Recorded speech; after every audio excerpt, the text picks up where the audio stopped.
Hello, ladies and gentlemen, and to all of my viewers out there all across the world, Jabbar Brown here. All right, so today we want to talk about modulation. There's several different ways to approach modulation, whether it's from the 1 or off of the 1, off of the 2, or even off of the 5. All right, so today we're going to look at maybe 1 or 2 approaches to modulation. All right, but before we get started, if you like what you see, if we've helped you out at all, make sure you hit the like button below.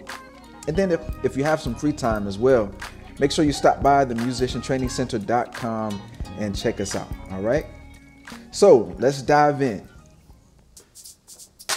I just wanna praise you forever and ever and ever for all you've done for me.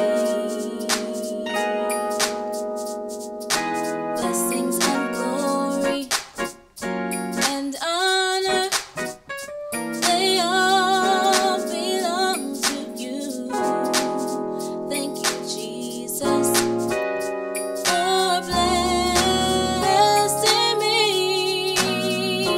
Oh, I just wanna praise you forever and ever and ever for all you've done for me.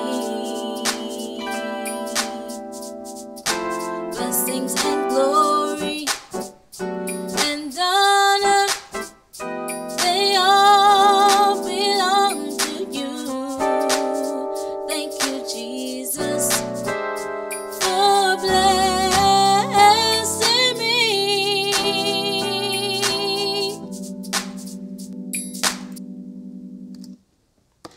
All right, so what we did just now was modulate, and let's look at the 1. Okay, so in the key of G flat, all right, around the end, thank you, Jesus, for blessing me. All right, so when we get to the 1 here, we're actually going to modulate. All right, if you notice what I did, after this chord, I went straight to this chord. All right, now what I'm doing here is G, B, C, and E in my left hand, and my right hand is G, B, and D. All right, notice that the singer went to G flat and modulated up, so that would be your 1. The way we can approach that, if you know that your singer is going to go from your 1 and modulate up,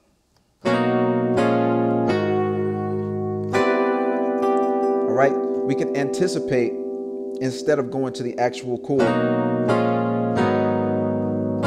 right, by the time we get here, the singer has already went up to the key of G. So that means we need to anticipate the next key. All right, so again, what I did was I took the last 3 chords, okay, listen for that G flat and go up.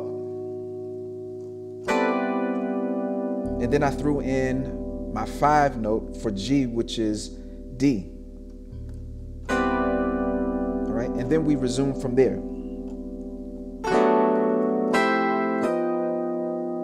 All right. Now, sometimes what we can also do is maybe take the 5.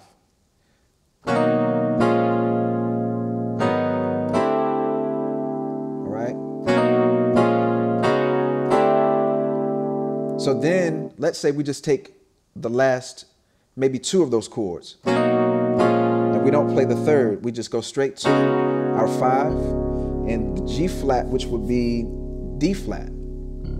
All right, and the chord that we can put there, maybe 1 or 2 chords. One is D flat and A flat.